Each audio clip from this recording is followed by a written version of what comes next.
자, 우리 하나님 말씀, 오늘 추수감사주일 말씀 보겠습니다. 에베소서 5장 4절 말씀을 찾겠습니다.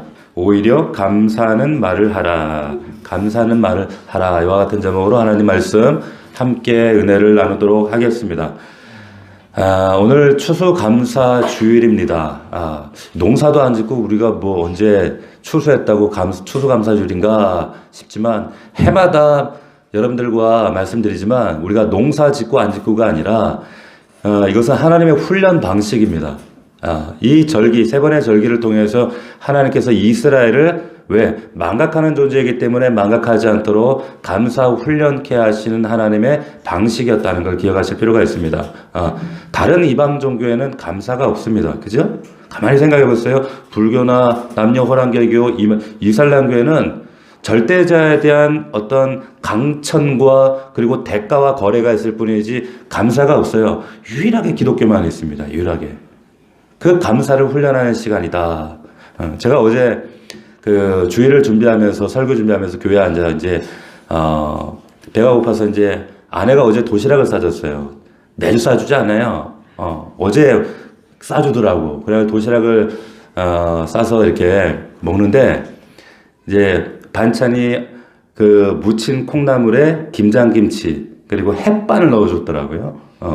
햇반을 넣어줬는데 김장김치를 이게 얼마나 귀한 김치냐면 저희 동서가 목사님이세요. 근데 금요일날 예배 마쳤더니 세상에 그 밤에 익산에서 목회하는데 익산에서 김치를 많이나 들고 오지. 한 통 들고 락앤락 이만한 거 한 통 들고 익산에서 주겠다고 우리 동생 주겠다고 동생 집에 주겠다고 가져오신 거예요. 전라도 김치 아니겠습니까? 김치는 뭐니 해도 너무 맛있는 거예요. 그래 그 밤에 세상에 그 11시 넘어서 삼겹살 굽고 막 고구마 해가지고 먹었네. 또 생각이 나는 거예요. 근데 도시락을 우리 그 사모가 이제 콩나물과 김치와 햇반을 넣어가지고 많이 먹으라고 햇반을 2개나 넣어가지고 이렇게 싸준 거예요. 그래가지고 이제 렌즈에 돌려가지고 맛있게 먹어야지 이제 먹는데 햇반이 너무 맛있는 거예요. 그래서 사람들이 햇반 하는구나. 너무 맛있는 햇반이 윤기가 평상시에는 작곡을 먹다가 막 뻑뻑한 거 먹다가 쌀밥을 먹는데 얼마나 입에서 살살 녹고 부드럽고 그 촉촉한 그 맛이 맛있다. 행복하다. 절로 그런 감사가 나오더라고요. 근데 문득 어떤 생각이 들어지냐면 제 어릴 때가 갑자기 싹 지나가는 거예요. 어릴 때 우리 어머니가 이게 도시락을 싸주시고 그리고 또 이제 집에서 밥을 먹잖아요. 그럼 항상 다른 집과 비교하면 우리 집이 밥이 다르다는 걸 처음에 몰랐어요. 근데 나중에 봤더니 저는 그 밥은 원래 우리 집 밥은 누리끼리 했거든. 그 원래 쌀밥은 그런 줄 알았어요. 근데 학교를 가서 도시락을 딱 친구들이랑 보면 다른 집은 밥이 하얀색이야. 또 우리 집은 누래. 이상하다. 왜 그러지? 그래서 그 집 친구 밥을 이렇게 뺏어 먹어보면 너무너무 맛있는 거예요. 이게 쌀밥이구나. 근데 우리 집 밥은 왜 이러지? 알고 봤더니 옛날에 여러분 아시죠? 정붐이라 그랬어요. 정붐이. 그게 쌌어요.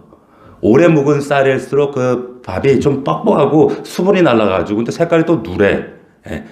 나는 그게 당연한 줄 알았지. 그 쌀은 원래 그런 줄 알았죠. 근데 비로소 그를 내가 발견하고 어떻게 우리 어머니가 도시락에 이걸 싸줬나 싶은 게 좀 섭섭하더라고. 근데 알고 보니 어머니는 뭐 형편대로 그 이제 쌀을 그 우리 집에 사서 먹은 거죠. 어릴 때는 그냥 오로지 집안 걱정을 한 게 쌀 안 떨어지는 그런 거였잖아요.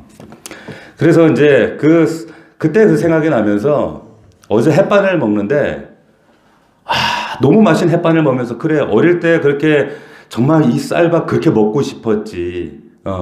그리고는 그 쌀밥 떨어지지 않도록, 쌀 떨어지지 않도록, 항아리에 쌀 떨어지지 않고 하얀 쌀밥 먹을 수 있도록 그렇게 기도하고, 때로는 떨어지면 그렇게 막 조바심 내고 어려워하던 그 모습도 생각나고, 그러면서 그 얼마나 먹고 싶어 했던 건데, 지금 쌀밥 먹어도, 내 안에 감사가 너무 메말랐구나. 이제는 감사가 아니라 쌀밥 먹는 게 너무 당연한 시대라서 당연하게 마땅하게 여기다 보니까 마치 공기 마시는 것처럼 하나님 은혜를 내가 당연하게 생각했구나 이런 생각이 드는 거예요. 그러면서 쌀밥 먹으면서 옛날 생각나면서 햇밥 먹으면서 하나를 더 까먹을까 말까 막 고민하면서 그러면서 그걸 맛있게 먹었어요. 제가 왜 이런 말씀을 드리나, 감사를 훈련하지 않으면, 우리가 감사를 연습하지 않으면 참 인간은요 감사하지 않아요. 자녀들이 부모가 주는 용돈, 먹여주는 밥상, 그리고 학교 보내주는 거 자녀들은 당연하게 여기잖아요. 때로는 섭섭해. 저것들 봐라. 이런 마음 조금 들 때 있어요, 없어요? 있어요. 많죠. 그럼에도 불구하고 우리 왜 그렇습니까? 우리가 왜 그래요?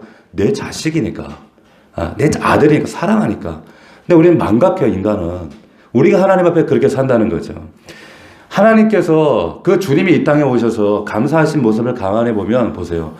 그 광야에서 이제 보리떡 5개하고 물고기를 들고 이걸 손에 들고 창조주 하나님께서 하나님 감사합니다 축사하셨다고 나와 있습니다. 감사하셨어요. 그런데 손에 들고 있는 게 너무 보세요. 천지 만물 창조하신 그 하나님 손에 들려져 있는 보리떡 5개 물고기 2, 정말 초라하고 아무것도 아닌 거거든요. 근데 그것을 가지고 감사기도 하시는데, 그때 그 보리떡이라고 한 거 보세요. 그 당시에 먹고 사는 사람들은 보리떡을 안 먹습니다. 살만한 사람들은 밀떡을 먹었어요. 그리고 물고기도 당시 사람들은, 먹고 살만한 사람들은 즉석 직화구이, 그리고 요리해서 이렇게 먹고 바로 내와서 먹지. 근데 가난한 사람들은 대부분 먹는 게 바짝 말린, 소금에 절여서 바짝 말린 그 생선을 먹었어요. 그래야 오래 먹으니까. 그리고 많이 나눠 먹을 수 있으니까. 예. 우리나라 이제 조기 같은 거지, 조기. 예. 그런 것처럼 가난한 사람은 그렇게 먹었단 말이에요. 그 보잘것없고 정말 작은 보리떡 5개, 가난한 사람들이 먹는, 그리고 물고기 2마리, 이걸 창조주, 조물주이신 하나님이 손에 들고 아버지 감사합니다. 그 장면을 수천 명의 광야에 모인 인파들이 바라보면서 감사가 저런 것이구나. 제자들도 저 능력 있는 분도 이렇게 감사하시는구나. 그거 아마 깨달았을 거예요. 그래서 그 글을 적으면서도 다시 한번 감사를 기억해냈을 거예요. 보세요. 우리는 감사를 할 때 뭔가 좀 드라마틱한 이런 사건들이 있으면 감사하고자 하는 경향이 있어요. 이번에 수능에 점수가 막 100점이 올랐습니다. 막 합격했습니다. 혹은 남편이 월급이 올랐습니다. 쫓겨날 줄 알았는데 이번에 뭐 승진했습니다. 이러고 뭐 계약이 뭐 500억 대박 났습니다. 말이에요. 드라마틱. 병원에서 암일지 모릅니다. 그런데 오진이 났습니다. 이래 드라마틱 해가지고 왜 막 할렐루야 뭐 이런 거를 우리가 생각하고 이런 걸 감사의 조건으로 생각하는 경향들이 있는데, 주님이 감사한 거 보면 보리떡 5개 물고기 2마리 사사하고 사실 아무것도 아닌 거였단 말이에요. 아무것도 아닌 것이 하나님 손에 올려져서 그 아버지 하나님에 대한 감사의 조건이 될 수 있다는 거예요. 그렇게 대시한다는 거예요. 그걸 말씀하신 겁니다. 제가 어제 햇밥 먹으면서도 그 생각을 참 많이 들었어요. 왜 햇반이 옛날에 그렇게 절실했던 감사였는데, 기대였는데 이제는 왜 아무것도 아닌가, 이런 생각이 들어지더라고요. 시편 100편에 보면 왜 우리가 감사해야 되는가, 거기 이런 말씀이 나옵니다. 감사함으로 그 문에 들어가며 찬송함으로 궁정으로 들어가라, 이런 말씀이 있어요. 감사함으로 그 문에 들어가요. 이게 무슨 말인가? 그러면서 하나님을 송축하는데, 이게 영적으로나 실제적으로도 어떤 의미인가 하면, 여러분 예배의 문을 여는 열쇠가 감사다, 이런 말이에요. 자, 예배의 문을 여는 열쇠가 감사와 찬송입니다. 그냥 우리가 준비 찬송, 그냥 감사 찬송, 이게 그런 의미가 아니에요. 자, 우리가 주일날 넘치는 교회 문을 열고 예배 드리는데, 문 열고 들어오는데 아무도 제약하지 않습니다. 누구나 자기 마음대로 들어와요. 아무런 지장이 없어요. 다 나올 수 있습니다. 근데 문제는 예배당에 와서 하나님 앞에 문 열고 이 자리에 앉아 있다고 해서 예배 문, 하늘 보좌의 문이 영적으로 나에게 열리느냐, 열리지 않느냐. 근데 그 문을 여는 열쇠가 뭐냐? 감사라고 하는 거예요. 찬송이라고 하는 겁니다. 이게 열려야 하나님과 소통이 비로소 시작되어지고, 그리고 하나님의 축복과 응답이 오르내릴 수가 있어요. 상징이 아니라 이게 실제예요. 그래서 이 문을 여는 열쇠가 감사와 찬양이다. 굉장히 중요한 영적 원리거든요. 그런데 이 말씀 뒤에 또 100편 5절에 이런 말씀이 이어집니다. 뭐라고 하는가? 진짜 감사해야 될 이유가 뭐냐면 이렇게 나와 있어요.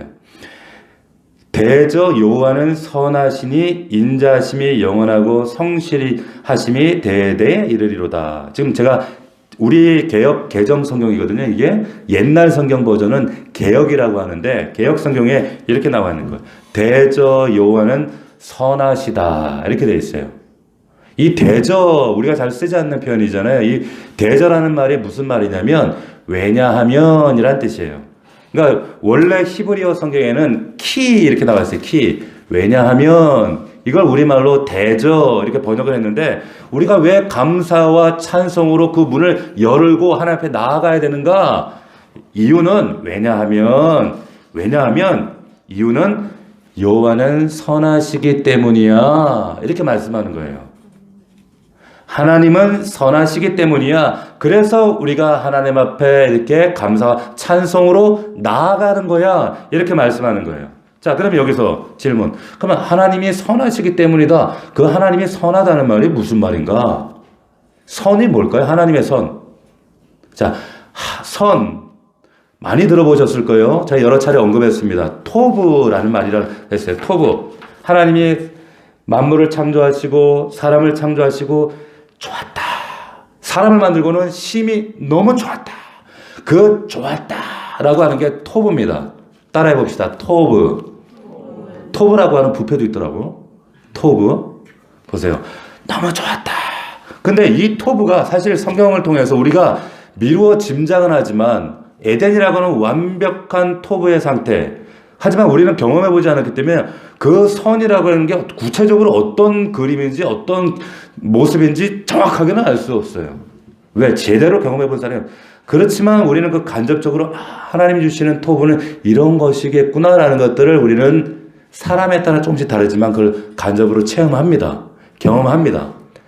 하나님이 우리에게 주시고자 하는 궁극적인 최고의 복이 토부, 선이에요. 자, 로마서 8장 28절에 보면 이런 말씀이 있습니다. 하나님을 사랑하는 자, 그 뜻대로 부르심을 입은 자들에게는 모든 것이 기쁠 때나 슬플 때나 넘어질 때나 자빠질 때나 안 자빠졌을 때나 모든 형편에든지 모든 일이 합력하여 뭘 이룬다? 선을 이룬다는 거예요. 선을 이룬다.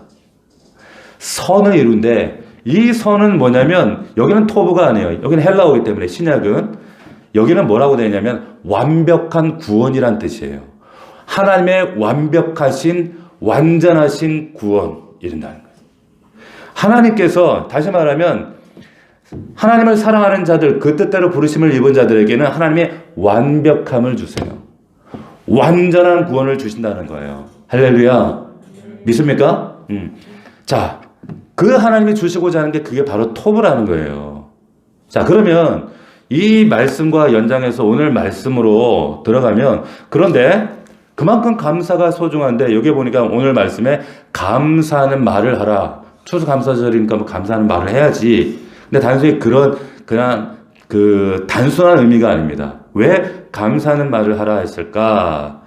우리가 에베소서 말씀을 지난 2년 전에 주일날 한 20차례에 걸쳐서 이 말씀을 나눴어요. 그때 잠시 이 부분을 얘기를 했는데 그 말씀을 우리가 이야기해서는 당시 배경을 좀 이해할 필요가 있어요. 역사적 상황을. 에베소라는 곳은 여러분들 아시는 것처럼 항구 도시입니다.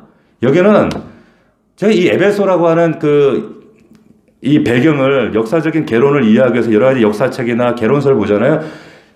진짜 깜짝깜짝 놀라요. 왜? 오늘날 우리 시대하고 너무 똑같아요. 그 시대에 흐르고 있는 가치관, 정신, 만몬, 물질, 사람들의 타락상 똑같아. 너무너무 똑같습니다. 어떻게 이렇게 똑같을 수가 있을까? 이 지중해를 끼고 있는 에베소라고 하는 이 항구 도시는 한마디로 정말 물질, 돈이 넘치는 곳이었어요. 너무너무 풍성했어요. 제가 옛날에 서울에 처음에 이제 사역을 할 때 신방을 가는데 개포동을 갔더니 어떤 분이 농담으로 목사님, 이 개포동은요, 개도 폴이 타고 다닙니다. 이러더라고. 그래서 그만큼 돈이 많은 동네다 이런 뜻이잖아요. 마찬가지 이 여기 에베소라는 데가 걔들도 입에 숯을 물고 다니는 데예요. 5만 원권 물고 다니고 왈왈 이런 그만큼 잘 사는 동네, 돈이 넘치는 어마어마한 그런 동네였단 말이에요. 근데 이 동네에 또 이 에베소의 특징이 뭐냐? 여신을 섬겼습니다. 여신, 그 여신 여러분들이 잘 아는 다이아나. 그러니까 로마 사람들은 이 여신을 다이아나라 불렀고 그리스인들은 이 사람을 아르테미스, 이 여신을 아르테미스. 근데 우리 성경에는 뭐라고 나옵니까? 아데미라고 나와요. 아데미 여신, 풍요 여신. 그래가지고 막 가슴이 막 여러 개 달려 있고 막 이런 신. 지금도 그 터키에 가면 이 신전이 남아 있어요. 어마어마합니다. 어마어마. 저는 안 가봤어. 성지순례 갔다 오신 분이 제가 알기로는 이 자리에 우리 목사님과 우리 정혜중 집사님 갔다 오셨어요. 저도 못 가봤어. 근데 저는 이스라엘도 가보고 싶은데 저는 이스라엘보다 꼭 가보고 싶어요. 언젠가 기회가 되면 정말 우리 교회 정말 원하는 분들 그리고 정말 애쓴 분들 그리고 좀 정말 좀 그 젊은 사람보다는 연세 드신 분들이 좀 주님 갈 날이 좀 가깝잖아. 그런 분들하고 좀 에베소 이런데 소아시아 7교회 다닥다닥 붙어 있거든요. 거기 한번 가보고 싶은 게 제 마음의 소원입니다. 그래서 그 발자취 사도 바울이 밟았던 그 자리, 한번 쭉 돌아보기를 원하는데 지금도 그 터키를 갔다 오신 분들이 신장 규모가 어마어마하대요. 어마어마한 거예요. 그런데 보세요.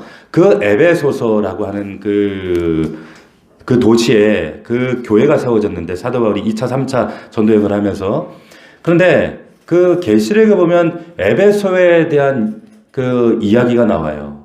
그죠? 소아시아 7교회 얘기를 하는데 이 에베소 교회 얘기를 하면서 하나님의 사자가 이 교회를 향해서 어떻게 했어요? 칭찬했어요? 책망했어요? 네? 책망도 하고 칭찬도 했어요. 이 교회는 칭찬도 받았어요. 근데 책망한 이야기, 책망한 그 내용 여러분 기억하세요? 가장 에베소 하면 딱 떠오르는 그 이야기가 있죠. 뭐예요? 처음 사랑을 버렸다는 거잖아요. 너 왜 처음 사랑이 식었어? 너 처음 사랑 버렸어. 지금 그 얘기를 에베소 교회에서 얘기했어요. 왜 너 주님 만났을 때 주님 부으셨던 그 사랑이 식는 거니? 보세요. 생각해 보세요. 여러분, 하나님을 사랑하는 것과 하나님을 좋아하는 것은 같아요, 달라요? 다릅니다. 여러분, 교회를 좋아서 다니는 분이 있습니다. 근데 교회는 예수 그리스도잖아요. 교회를 사랑하는 것과 좋아하는 것은 다릅니다. 여러분, 자식을 사랑합니까? 좋아합니까? 사랑하죠. 그러니까 책임지는 거예요. 좋아하는 것은 실증 날 수 있어요. 나하고 불편해지면 얼마든지 실증 낼 수 있습니다. 근데 하나님은 그런 대상이 아니거든요. 그러니까 어느 순간에부턴가 이 에베소가 처음 사랑을 어떻게 해요? 이게 무감각해지고 식어져 버리는 거예요. 하나님과 멀어진 겁니다. 그냥 어느 순간에 하나님 아데미 내 삶 이러면서 그냥 흘러가는 대로 이게 에베소의 현실이었어요. 너무 강력했거든요, 세상이. 이 에베소라고 하는 환경이. 제가 오래전에 제 그 은사 목사님이 계시는데 아주 오래됐어요. 지금 20년 가까이. 밥을 사주시겠다고 저를 비롯한 이제 그 후배 목사들을 데리고 어딜 밥을 사주시는데 이제 기도를 하세요. 기도를 하는데 아직도 제가 이제 잊혀지지 않는 게 저는 이제 개인적으로 식기도는 간단하게 하자는 주거든요. 근데 이 목사님은 기도를 너무 길게 하시는데 그것도 식당에서 이번은 항상 어디를 가도 식당 가면 종업원에게 항상 전도를 해요. 그럼 기도가 무지막지하게 길어. 그날도 식사 기도를 하시는데 근데 그게 감동이 되는 거예요. 제가 잊혀지지 않는 게 하나님 아버지 이 밥상을 받기까지 이 식탁을 우리가 너무 당연하게 받지 않게 해주시고 서빙하는 사람들을 축복해 주시고 그리고 이 음식을 내일까지 수고하는 수많은 농부들 수많은 그들을 축복해 주시고 근데 그것도 큰 소리로 얘기하니까 다른 사람들이 다 근데 그때 분위기가 참 어색함과 그리고 낯섦과 그리고 민망함과 그 기도를 하니까 주변 사람들이 다 쳐다볼 거 아니에요. 서빙하던 사람들 다 쳐다볼 거 아닙니까? 그런데 제 마음 가운데 딱 꽂힌 게 있었어요. 하나님, 이 식탁을 당연히 여기지 않게 해주십시오. 당연한 거 아닙니다. 이런 기도하는데 그게 계속 남더라고요. 우리가 정말 하나님께 받은 사랑, 은혜, 그리고 내가 지금 누리는 이 음식, 가정, 자녀 이런 것들 너무 우리는 당연하다고 생각하지만 사실은 당연한 거 아니거든요. 근데 당연하고 익숙해지고 무뎌지고 그러면 어떻게 됩니까? 하나님 은혜가 상쇄되어지고 사랑도 상쇄돼 버려요. 에베소가 그랬어요. 자, 처음 사랑을 버렸다라고 하는 말은 무슨 의미냐면 묻어지고 어느 순간 당연한 거라고 생각하는 거예요. 익숙해지고 그러더니 무감각해지고 당연하게 여겨지면서 비로소 하나님 사랑도 그냥 당연한 거야. 그렇게 흘러가더라는 거예요. 에베소 교회를 향해서 계시록에 사도 요한이 네가 처음 사랑을 버렸어. 이 말은 무감각해졌다 이 말이야. 당연한 것을 여기면서 어느 순간에 묻어졌다. 그러면 하나님 은혜도 무감각해지고 사랑도 식어져 버립니다.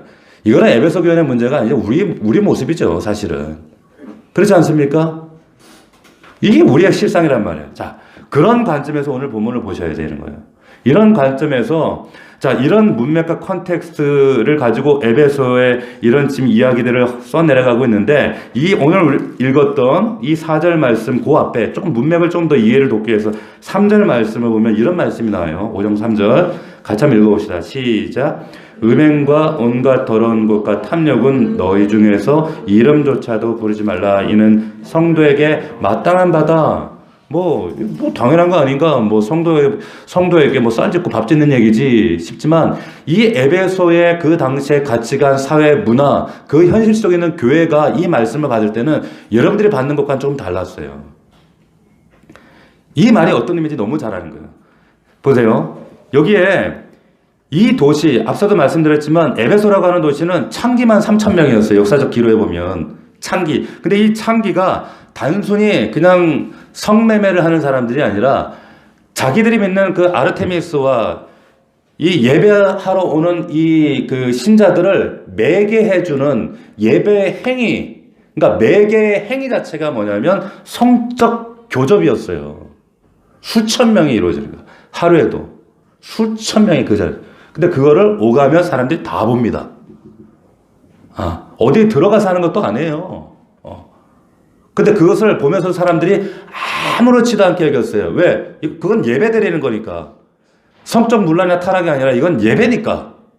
그들이 믿는 신에 대한 이건 도리니까. 그러니까 그들의 당연하게 여겨지는 세상 가치, 세상 문화 속에서 그들의 하나님이 허락하신 신앙 본성, 하나님의 형상이 그 안에서 망가지는 거예요.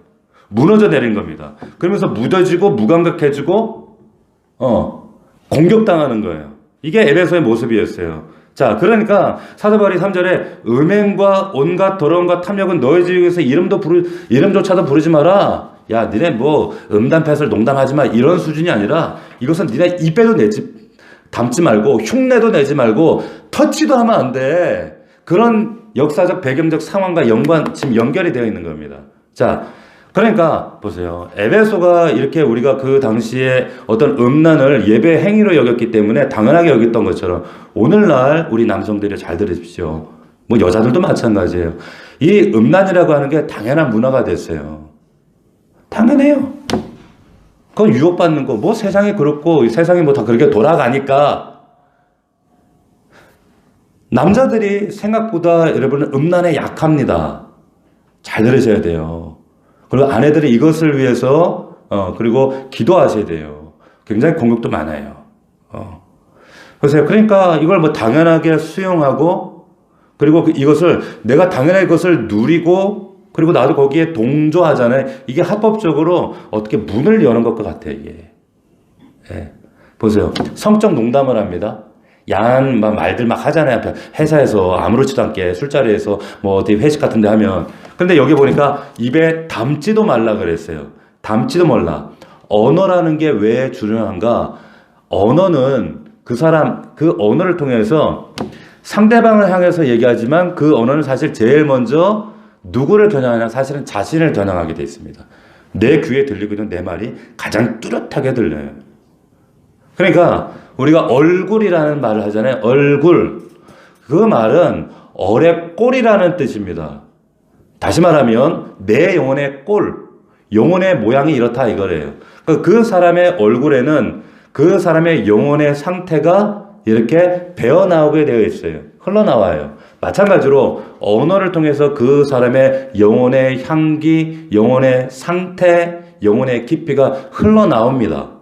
이건 부정할 수 없는 거죠. 이 사람이 어떤 상태, 어떤 모습이다라는 것은 우리가 마땅히 압니다. 자, 그런데 3절에 음행, 온갖 더러운 것, 탐욕, 그것은 이름조차 부르지 마. 입에도 담지 마. 왜 그래야 되는 걸 지금 얘기하는 거예요. 자, 이런 것들이 나온단 말이죠. 오염을 시킨단 말이죠. 근데 그 연결선상에서 4절 보니까 이렇게 이어집니다. 누추한 말과 어리석은 말이나 희롱의 말이 마땅하지 아니하니 오히려 무슨 말을 하라? 그래서 감사하는 말을 하라. 이렇게 얘기를 하고 있어요. 감사하는 말을 하라. 그런데 3절에서 음행, 온갖 더러운 말, 탐욕, 입 밖에도 담지 마라. 이것이 에베소의 당시의 상황과 현실이었어요. 자, 이거 거리두기 하는 게 이건 마땅한 거다. 당연한 것이다. 자, 그런데 4절에서 또 세 가지를 얘기해요. 누추한 말, 어리석은 말, 희롱의 말. 따르지 마라. 근데 이상한 결론으로 이게 끝이 난단 말이에요. 그 대신에 감사하는 말을 하라. 감사하는 말을 하라. 근데 이것이 문장의 진행상으로 보면 조금 안 맞아요.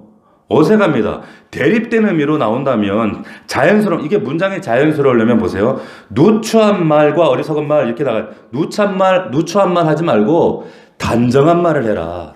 깨끗한 말을 해라. 이래야 맞고, 어리석은 말을 하지 말고 지혜로운 말을 해라. 남 희롱하는 말 하지 말고, 남 조롱하고 조사하는 말 하지 말고, 남 세워주는 말을 하고, 격려하는 말을 하고, 긍정적인 말을 해라. 이렇게 해야 맞는 거예요. 그런데 여기에 뭐라고 하냐면, 이 대립하는 구조로 감사하는 말을 하라는 거예요. 감사하는 말. 감사하는 말. 왜 그런가를 이제 설명해 드릴 거예요. 자, 그 힌트가 이제 3절에 나왔어요. 3절에. 아까도 얘기했지만 그 시대상에 에베소라고 하는 도시가 이런 모습이었다면, 음행, 더러운 것, 탐욕. 그 당연시 여겨지는 그런 사회. 자, 그런데 여기에 곧 그 사회 모습이 그냥 음행이 넘치고 더러운 것이 넘치고 그 모든 게 탐욕 덩어리였단 말이에요. 그런데 이 모든 것의 근본에는 사실 탐욕이 있습니다. 탐욕. 이 탐욕이라는 말을 여러분들이 잘 보셔야 돼요. 탐욕을 주목하셔야 돼요. 왜 그런가 하면, 우리가 이제 간혹 이제 그런 얘기를 하죠. 저 사람은 식탐이 많아. 쟤는 식탐이 너무 많아. 쎄. 이래요. 그리고 저 집은 참, 물욕이 많아. 물욕이. 막 이런 말 하잖아요. 그죠? 뭐예요? 도를 넘었다 이 말이에요. 일반적으로 사람들이 가지고 있는 욕심에서 넘어섰어. 이런단 말이에요. 자, 그럼 생각해 봅시다. 그 도를 넘었다고 하는 그 도의 기준은 뭡니까? 생각해 보세요. 욕심. 우리 안에 가지고 있는 욕구에 대한 마음. 그죠? 그거 죄인가요? 죄 아니에요, 여러분. 오해하지 마십시오. 욕구 자체가 죄는 아니란 말이에요. 욕구는 하나님이 우리에게 주신 선한 선물이에요. 보세요. 그러니까 인문학자 메슬로, 사회복자 하신 분들, 상담하신 분들은 이게 다 알아죠. 메슬로라는 사람이 인간의 기본 5가지 욕구가 있다 그랬어요. 뭡니까? 첫 번째, 기본적인 욕구, 생리적인 욕구, 생계를 위해 마땅히 필요한 거. 우리 먼저 의식주에 관련된 식욕, 먹었으니까 싸야지. 배설욕, 먹었을 때 자야지. 수면욕, 이런 욕구들, 그리고 또 성욕. 이건 여러분 죄가 아니에요. 하나님 우리에게, 인간에게 살아가면서 삶을 영위하기 위한 자연적인 선물이란 말이에요. 그런데 두 번째, 여기를 더 나가서 또 어떤 욕구가 있는가? 안전에 대한 욕구가 있어요. 그래서 어떤 위험이나 고통으로부터 회피하고 싶어. 불안은 싫어. 안전 욕구가 있는 거예요. 세 번째, 소속당하고 싶어. 공동체에 소속하고 싶어. 애정받고 싶다는 거예요. 당연한 거죠? 이게 죄예요? 아니에요. 하나님은 이 본성 안에 심어두신 거예요. 네 번째. 근데 네 번째 잘 보세요. 네 번째는 우리가 안정에 대한 욕구가 있어요. 인정에 대한 욕구가 있어요. 인정. 존경받고 싶은 거야. 사회적으로 인정받고 싶어. 이 일을 성공하고 싶어. 명예를 얻고 싶어. 이거 인정에 대한 욕구. 이것도 죄 아니에요. 자, 그 다음 마지막. 자아 실현에 대한 욕구가 있어요. 뭡니까? 자아 실현은, 인생은 이런 거야. 의미 있어. 보람 있어. 그래, 이렇게 살아야 돼. 예. 치열하게 고민해야 될 때가 20대예요. 우리 자녀들이. 이 보람을 찾는, 의미를 찾는. 해야 돼요. 여행도 많이 가야 되고, 책도 많이 봐야 되고, 인문학 서적도 많이 읽어야 되고, 성경도 많이 봐야 돼요. 예. 자, 이런 욕구들, 이거 죄예요? 죄 아니죠? 죄 아니에요. 그런데 탐욕이라고 하면, 탐욕, 아까 그 기준, 분명히 이것이 하나님 주신 것이라면 무슨 말입니까? 그 욕구의 기준은 주신 하나님이라는 거예요.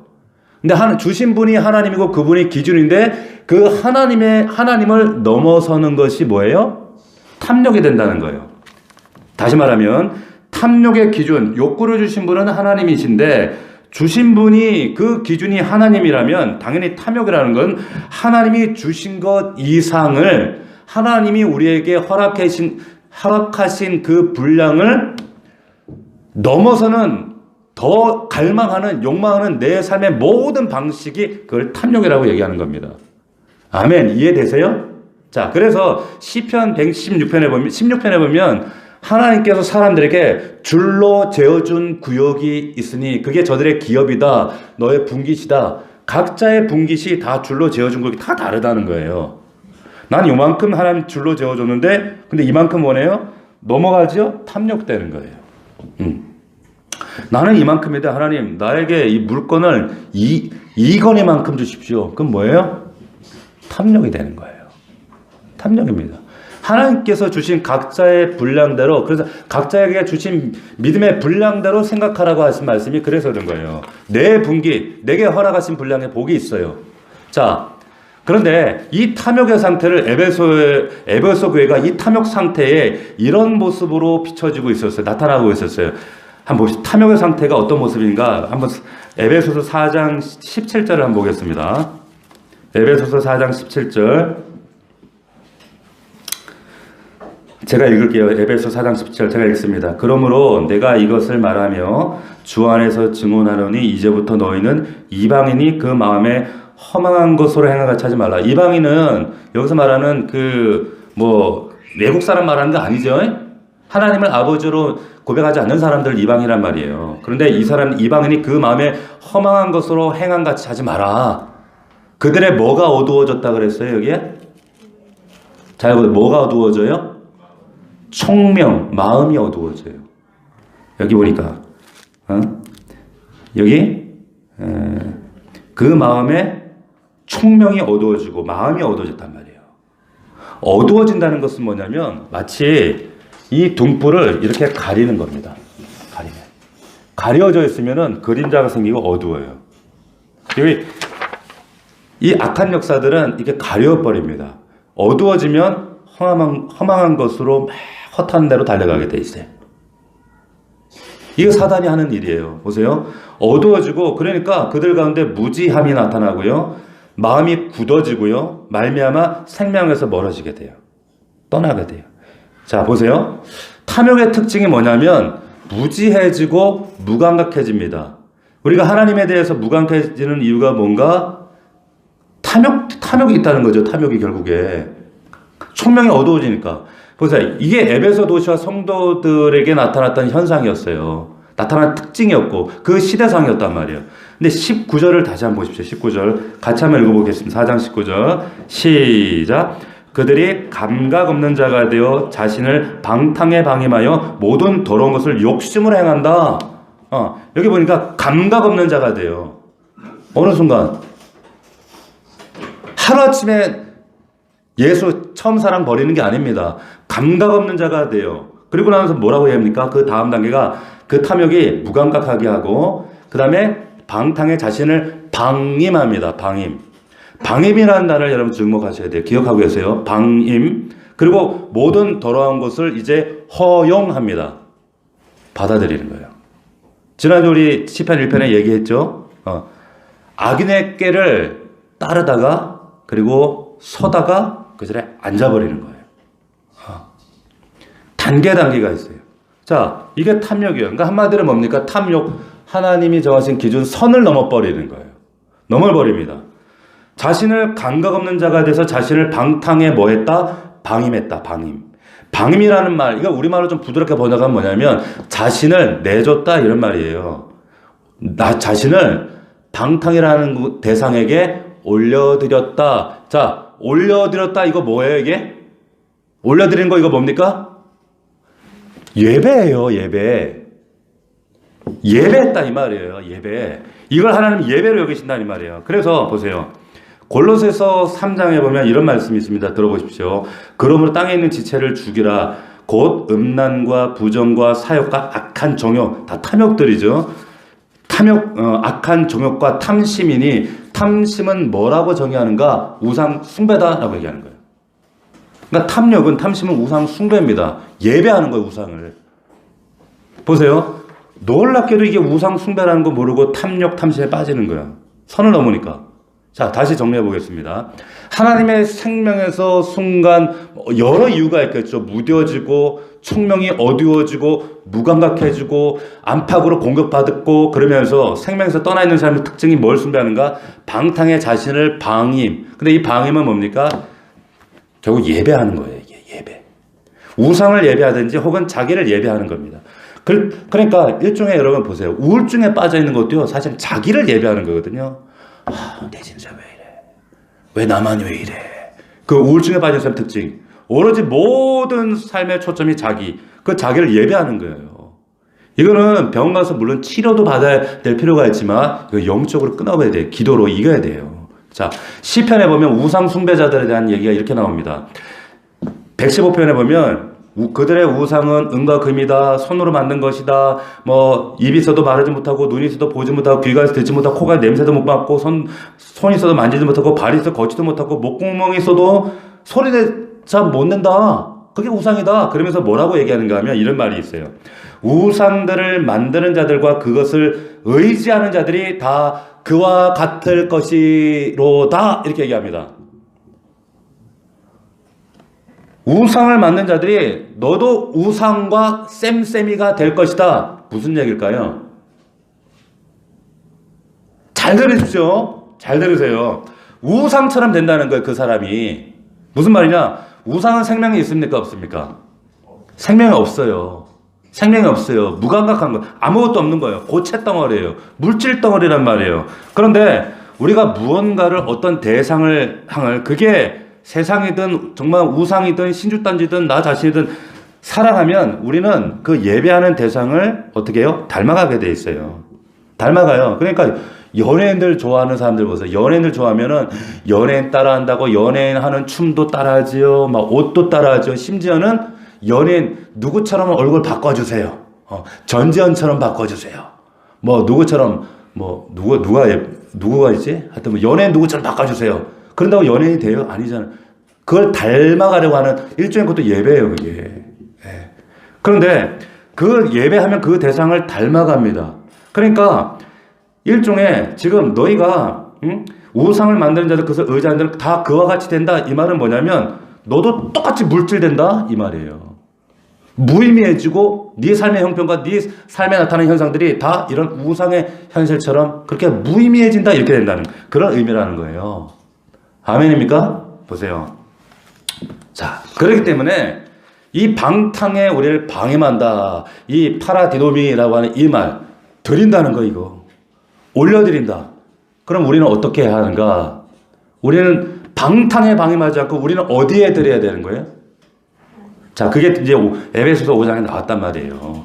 5장에 자, 1절, 2절을 보시면 이런 말씀이 잘 보세요. 그러므로 사랑을 받는 자녀같이 너희는 하나님을 본받는 자 되고 그리스도께서 너희를 사랑하신 것 같이 너희도 사랑 가운데 행하라. 그는 우리를 위하여 자신을 버리사 했어요. 예수께서 자신을 어떻게 했어요? 어떻게 했어요? 버렸어요. 버렸어. 던졌다 이 말이에요. 자, 우리가 헌금, 우리 과거에 헌금을 연보함이라고 불렀습니다. 연보함. 연보. 연이 뭐예요? 던진다 이 말이에요. 버린다 이 말이에요. 예수 그리스도는 우리에게 연보가 되시는 거예요. 자신을 던졌단 말이에요. 우리가 지옥에 던져져야 되는데 우리를 위해서 자신을 버리사 던져버리신 거예요. 우리를 위해서 연보하신 분이에요.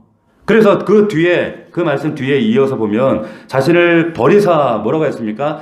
향기로운 제물과 희생 제물로 하나님께 어떻게 했다? 드렸다. 세상은, 인간은 끊임없이 자신을 방탕에 어떻게 방임하는데 예수 그리스도는 자, 하나님께 드리는 거예요. 여기 하나님께 드렸다라고 하는 단어가 방임했다라고 하는 단어하고 똑같은 파라디돔이라고 하는 말이에요. 우리는 방탕에 방임하는 자들이 아니라 희생 제물이 돼서 하나님께 방임하여 하나님께 올려드리는 자들인 줄로 믿으시기를 축원합니다. 이게 예배예요. 그러면 살아나는 거예요. 살아나는 거예요. 그것이 그 예수의 순종과 희생을 통해서 우리가 살아난 것처럼 우리 또한 그런 삶을 살아드릴 때에 우리가 하나님께 희생제물 돼서 방임하여 올려드릴 때 어떻게 해요? 살아나는 역사가 있게 되는 줄로 믿습니다. 아멘. 자, 그래서 그 결과로 우리가 살아남음을 입은 거예요. 그래서 5장 3절에 왜 그럼 감사의 말을 하라고 하는가? 이 번역의 한계가 여기 나오는 거예요. 여기에 보면 유카리스티아라고 하는 이 말이 뭐냐면 합성 명사입니다. 무슨 말이냐면 이 말은 자, 지금까지 제가 여러분들에게 말씀드렸던 이 은혜, 방탕에 방임해서 탐욕대로 세상 이것이 아니라 자신을 버리사 하나님의 희생 제물로 자신을 방임하여 올려드리신 것처럼 우리도 그 은혜를 망각하지 않고 기억하고 우리도 그 삶을 살아내어서 그 은혜를 생각하면서 그 삶을 살아낸과 동시에 이런 절기를 통하여 이런 삶의 자리를 나아가서 이 감사의 고백을 하라 이 말이에요. 그러니까 너희들의 감사의 기초는 뭐다? 단순히 말만 추수감사절 주님 고맙습니다. 무탈해서 감사합니다. 우리 애들 안 아파서 감사합니다. 이런 고백이 아니라 모든 감사의 기초는 뭐다? 예수 그리스도의 십자가의 은혜, 그 생명, 우리에게 허락하신 그 구원, 그 모든 감사의 기초는 바로 거기에 있다라고 하는 거예요. 할렐루야. 그래서 감사의 말을 하라 이렇게 얘기하는 거예요. 할렐루야. 이 고백에 여러분들의 감사의 간절한 주제가 될 수 있기를 주의 이름으로 축원합니다. 축원합니다. 보세요. 여러분 얼마나 감사를 참 잊고 사셨어요. 힘들죠. 세상 어렵다 여기다 아우성이죠. 근데 여러분에게 허락하신 부여와 생명과 은혜들 여러분 정말 제가 어제 문자도 보내드렸잖아요. 얼마나 진실하게 고백하고 나눠보셨습니까? 어느 순간인가 당연하지 뭐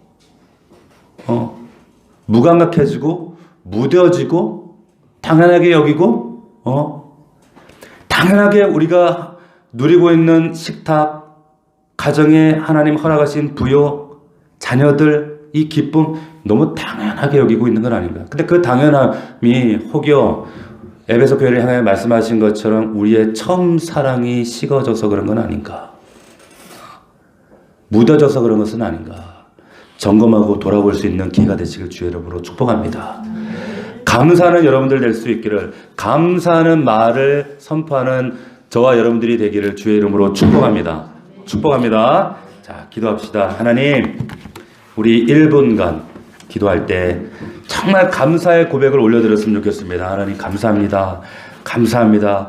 그 어떤 조건과 내 형편 때문에 감사하는 것이 아니라 그런 조건 때문에 일희일비하는 이제 그 수준이 아니라 날 구원하시고 나 같은 것 때문에 십자가에서 자신을 찢어 자신을 버리시고 자신을 희생제물로 하나님 앞에 올려드리신 방임하신 그 하나님의 놀라운 은혜, 예수 그리스도 나의 주님 나의 하나님의 그 사랑 은혜 날마다 그것이 나의 감사의 기초가 되어지기를 원합니다.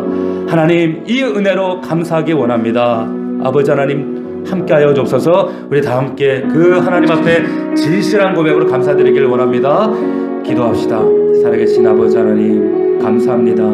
아버지 하나님, 우리의 삶 가운데 나가신 이 놀라우신 하나님의 은혜와 생명과 그 부여하심, 하나님 내 삶을 주시고 건강 주시고 일터를 허락하시고 하나님 머물 수 있는 우리의 장막을 주시고 하나님 살아갈 수 있는 하루하루를 허락하셨는데 이 모든 것들 너무나 당연하게 여기고 어느 순간 무뎌지고 익숙해지고 무감각해져서 하나님과의 그 사랑을, 처음 사랑을 망각해버린 에베소 교회와 같은 모습이지 않습니까? 아버지 용서하옵소서. 처음 사랑, 주님 처음 만났을 때, 주님 나를 처음 만나 주셨을 때, 그 하나님의 사랑이 나를 압도해 주셨을 때, 그 십자가의 은혜와 그 예수 그리스도의 사랑으로 나를 압도해 주셨을 때 그 사랑을 회복할 수 있도록 도와주십시오. 하나님, 그 큰 은혜를 감사의 말로 고백하는 자들 되게 하옵소서.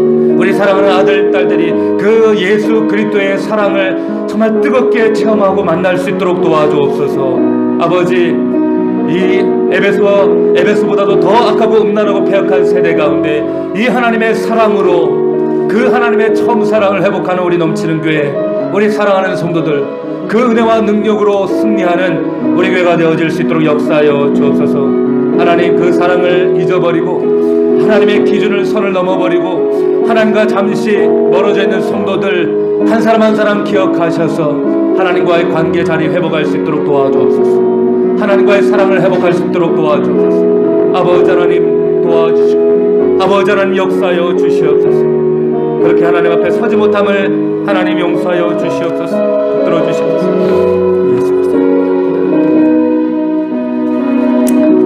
하나님, 우리 아버지 감사합니다. 하나님, 누추하고 정말 음란하고 패역한 말들이 아니라 하나님, 나를 구원하시기 위해 자신을 십자가에 버리시고 희생제물로 자신을 내어드리신 그 하나님의 사랑이 날마다 내 안에 풍성하게 넘쳐서 그 사랑으로 날마다 감탄하며 감격하며 감사하는 우리 교회 될 수 있도록 인도하여 주시옵소서.